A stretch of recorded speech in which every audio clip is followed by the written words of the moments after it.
You don't use this, right?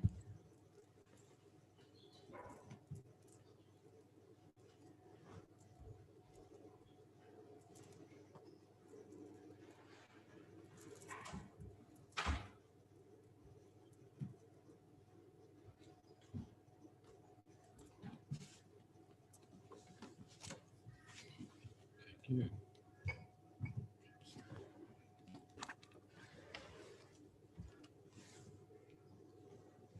Just wondering why it's only Jason there. Jason, only one person there. Two. Jason's on there and I'm here. Oh, Yes. beauty. Yes. Still Good. Yeah, good. a real Jason. Blind Jason.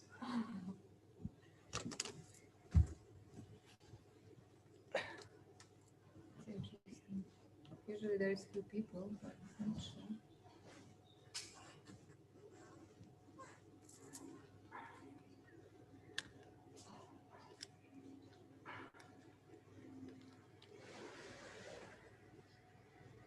So one of those participants is Jen Raisey Institute, isn't it? This host, Yeah. yes. One of the participants is Jen Raisey Institute. And there's a Jason here and a Jason doubling up here. But when you log in, it was the right Zoom, right? When you went. Mm. What, you think something is it Because one time happened that it was not the right Zoom, but Uh-huh. then Jason couldn't come in if it's not right. Yeah, so it's right. Okay. Right? Right. We're coming to the end. There's a big party going on. Something. Yes. Okay. They're all at the cafe waiting for us. Yeah. Thanks for cooking.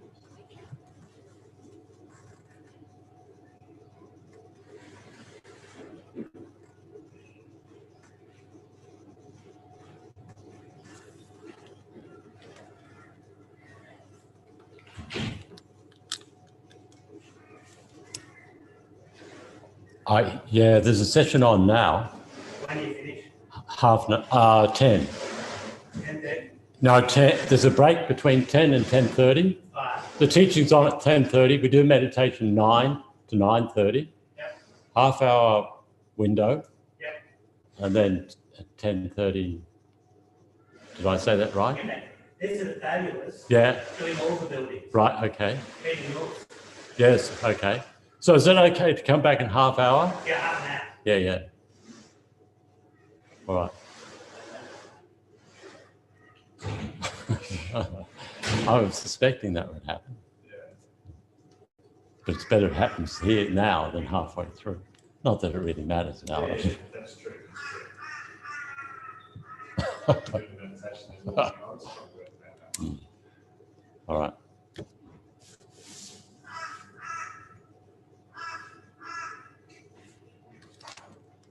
Oh. Olaf has come now. And Kate has just arrived. Just a 100% increase. Okay. Okay. So then the last meditation session for this year, BSP. Big one. Oh, yeah, it's a big one. Yeah, sure. Yeah. So then I was thinking to make the main body of the meditation on subject Geshe has been carrying, discussing last couple of days, and that is this quality of developing a wholesome pride as a support for the cultivation of steadfastness, one of the 4 powers in developing the mind of enthusiastic perseverance. But before we go into that, the main body of the meditation, to start the session with some minutes of focusing the mind, using our breath to bring oneself into the present moment, to create the conducive conditions for engaging in the main meditation practice and thereby preparing the mind for the last teaching session of the BSP for this year.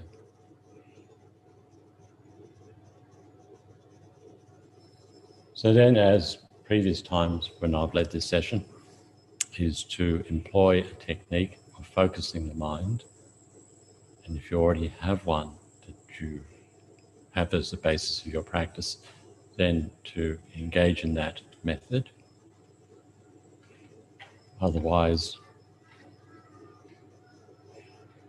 to generate awareness of the breath coming in and coming out again, the sensation of the air passing in and out of the nostrils, while at the same time being alert regarding the arisal of distractions.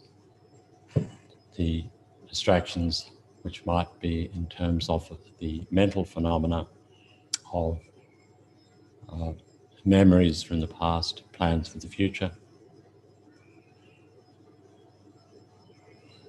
other distractions, sounds inside the room where you are, sounds outside,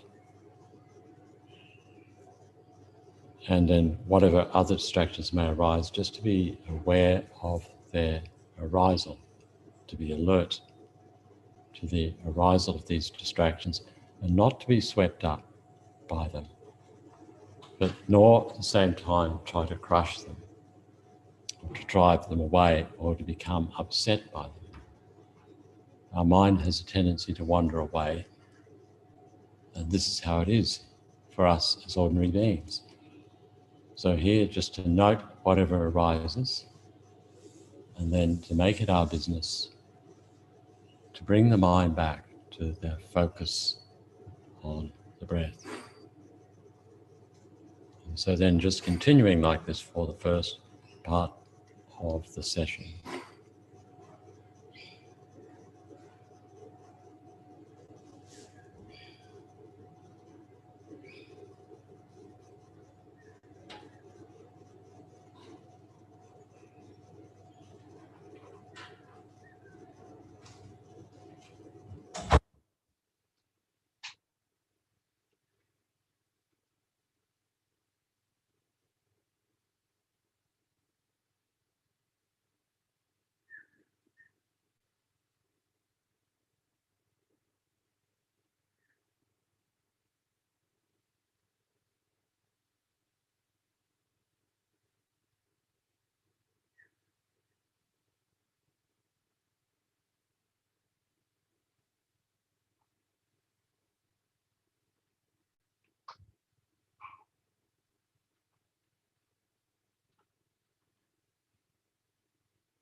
And if mind has already wandered away, just to remember to bring it back again to the breath. No matter how many times I wander away, just to bring the mind back.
So then now, in relation to the main body of the meditation,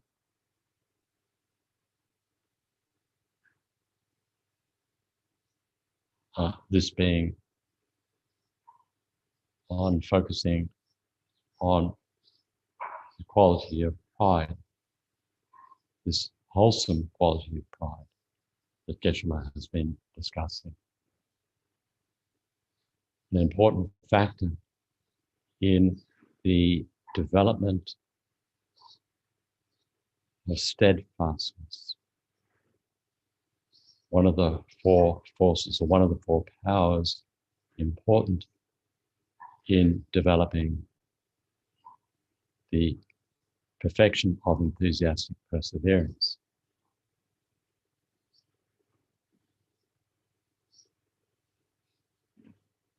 And so in relation to this positive and wholesome pride, three types are described.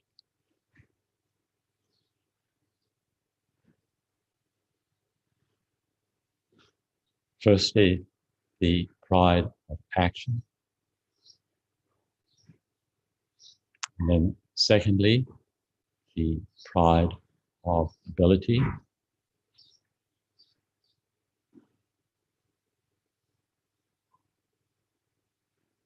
And thirdly, pride in relation to the afflictions or in counteracting the afflictions.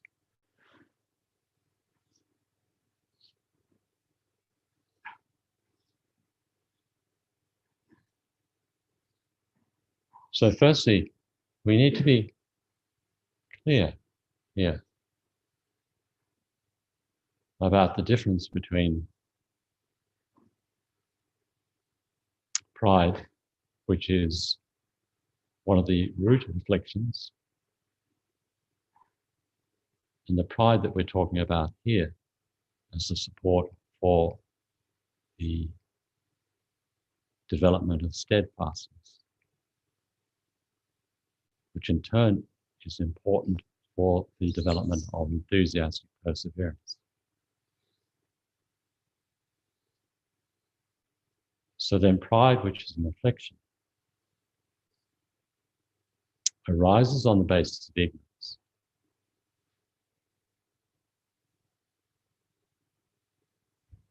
And it is a distorted state of mind, like all the afflictions, exaggerates. It's a distorted understanding of the object. And it's prescribed, pride is an inflated sense of one's abilities or qualities or whatever, exaggerated importance of them.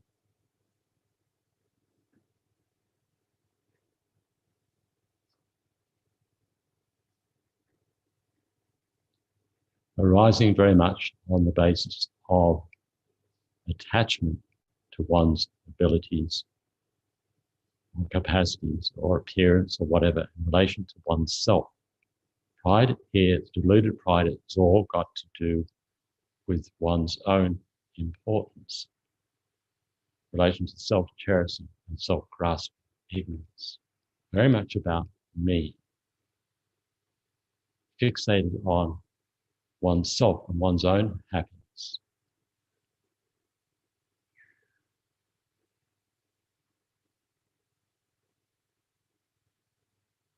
And on the basis of pride, this pride, we develop a sense of jealousy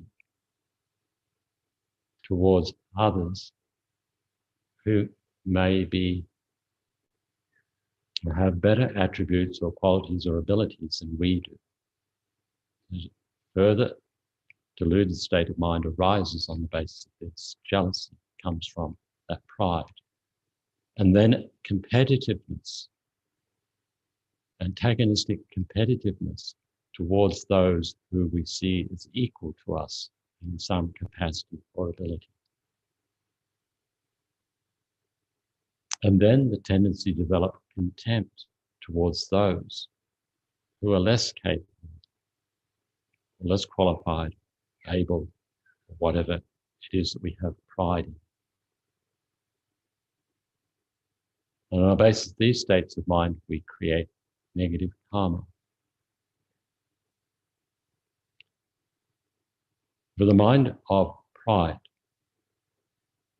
very difficult to have respect for others. Very difficult to have the mind which is open to learn new things. Anger and attachment are problems. Anger is more destructive. But with anger and attachment, we can learn new things. But with this type of pride, very difficult to learn new things.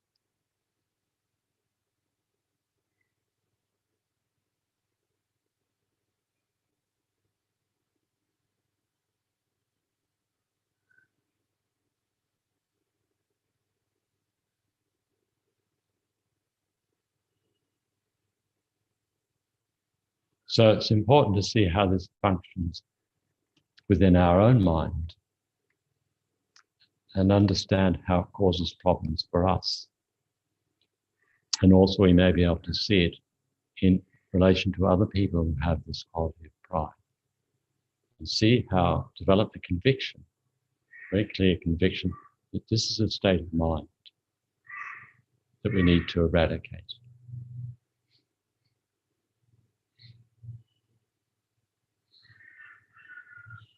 But the pride that we're talking about here that's being discussed in relation to developing steadfastness is a state of mind which is motivated by, importantly, by love and compassion. It's focused on the welfare of others. You develop this mind of pride in relation to wanting to benefit others, to be motivated by a wish to benefit others, out of a sense of love for others and compassion for others.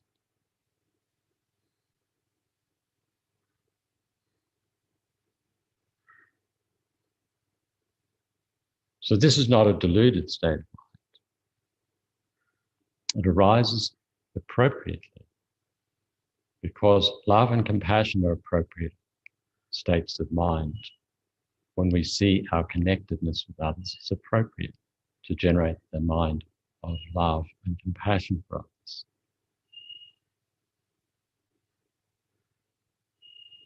And then we use this mind of pride, this positive pride, in order to support the mind of steadfastness.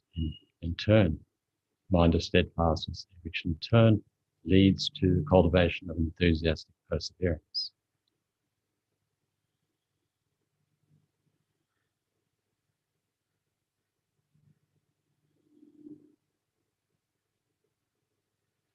So the first of these prides here is wholesome pride. It's a pride of action.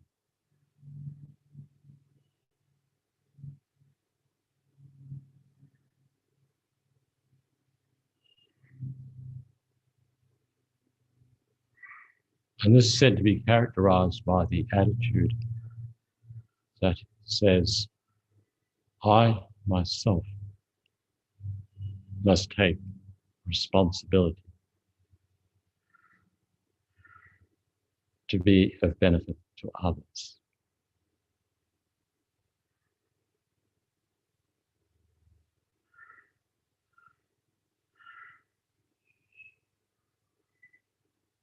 So it's a quality of mind of taking that, assuming responsibility for the welfare of others.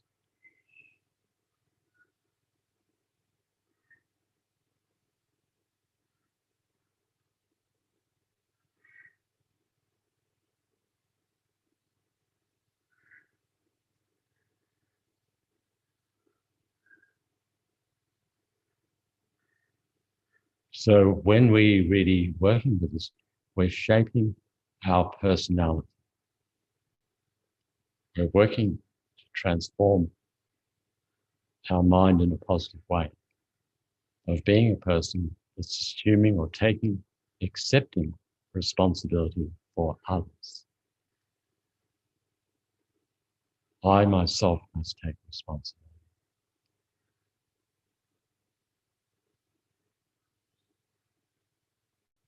I can't necessarily rely upon others to do it.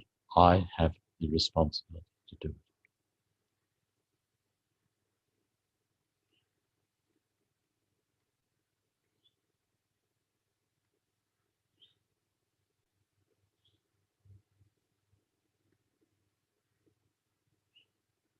Which leads, in a sense, to the next pride, the pride of ability.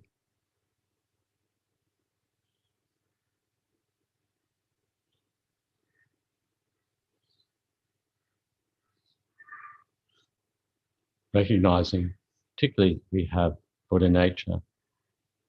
We have this human life situation, perfect human rebirth, the freedoms and endowments that we have. We have intelligence. We've met the Dharma.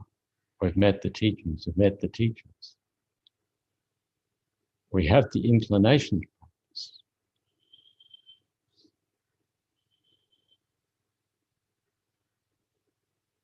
Somehow we've created the karma previously to have a predisposition to be interested in the Dharma. So the conditions have come together that allow us to have the ability to live our life in a way which benefits others through the practice of Dharma.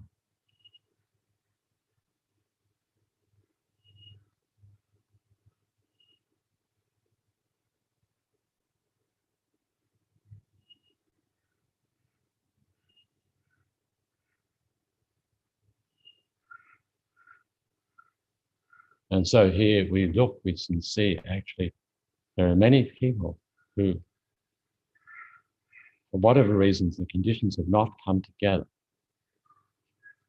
for them to be able to use their life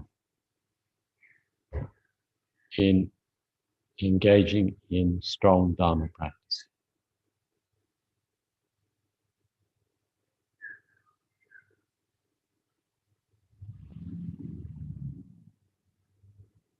And that may be very different types of predispositions towards pleasure, various types of ripening of karma, which lead this person to be involved in other activities.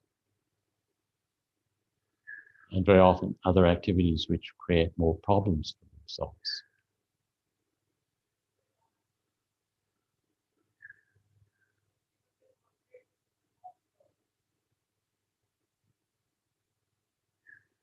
So it's not a basis for developing arrogance.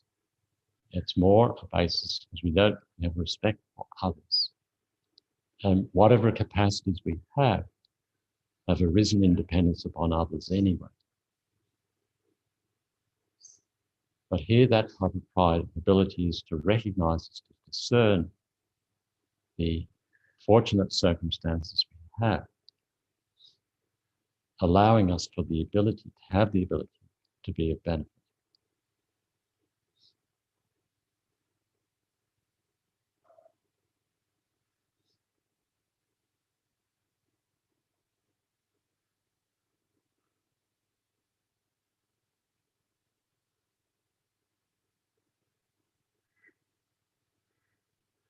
And so here also as well, there's this importance in thinking in this way, because if we don't think in this way, we're going to be limited in how we can help others in any case, if we don't recognize we have the ability.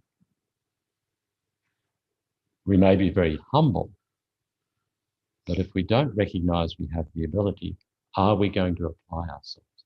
So we have to develop some positive self-view, some inner conviction in our fortunate circumstance and our responsibility to make use of this circumstance.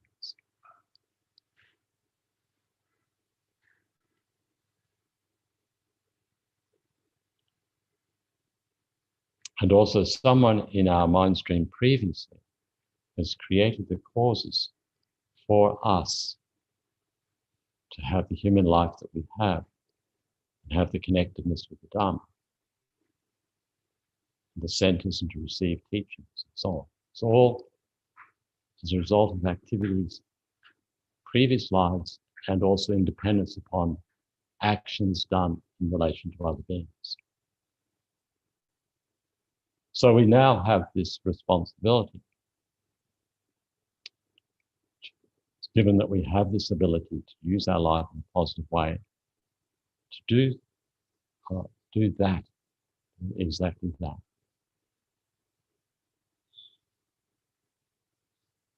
And then the third type of pride is pride in relation to the afflictions.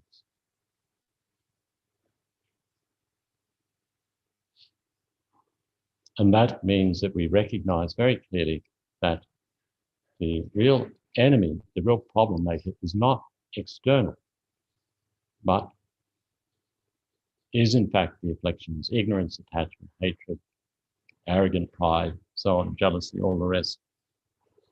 These afflictions are in fact the enemy.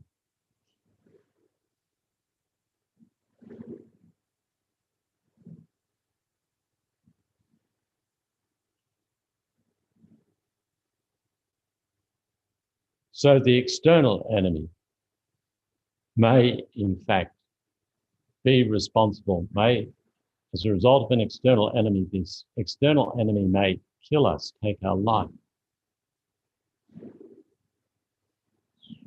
But that's nothing compared to the harm that the afflictions have caused us over countless lifetimes.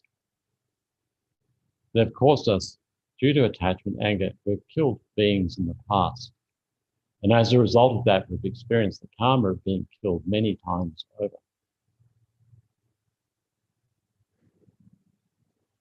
So it's through the afflictions that we create the cause for our own misery and create the circumstance for the misery of others.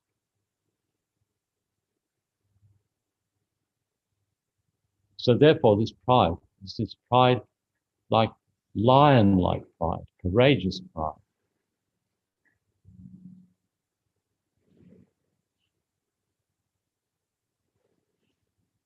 Fearless pride.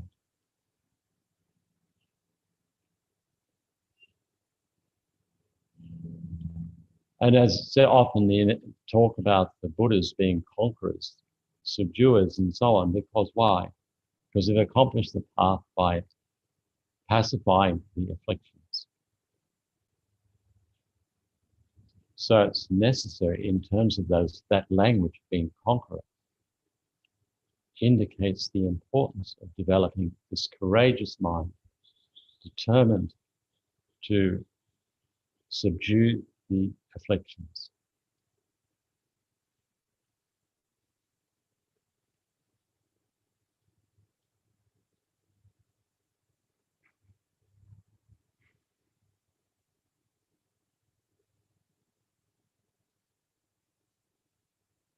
And as His Holiness often says, never, ever, ever give up, particularly in relation to subduing these afflictions.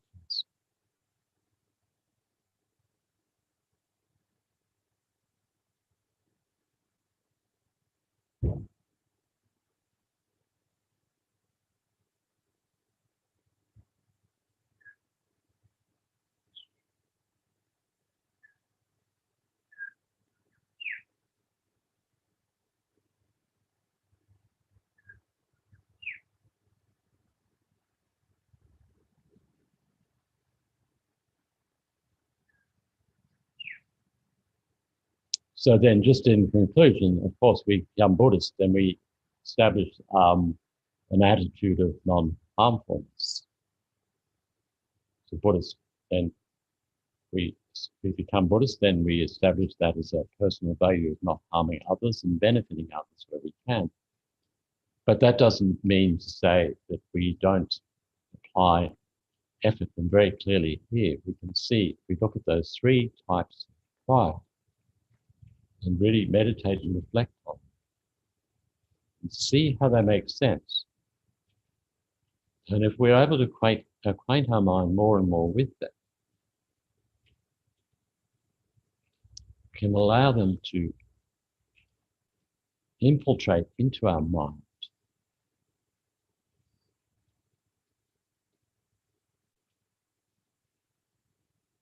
so that these can be important, this pride can be important way in which we conduct ourselves in our Dharma practice.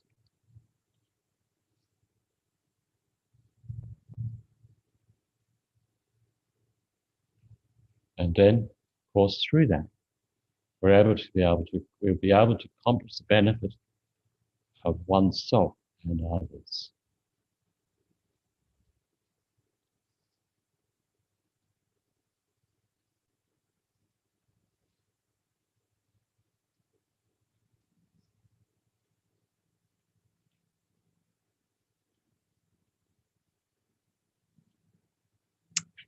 So, thank you.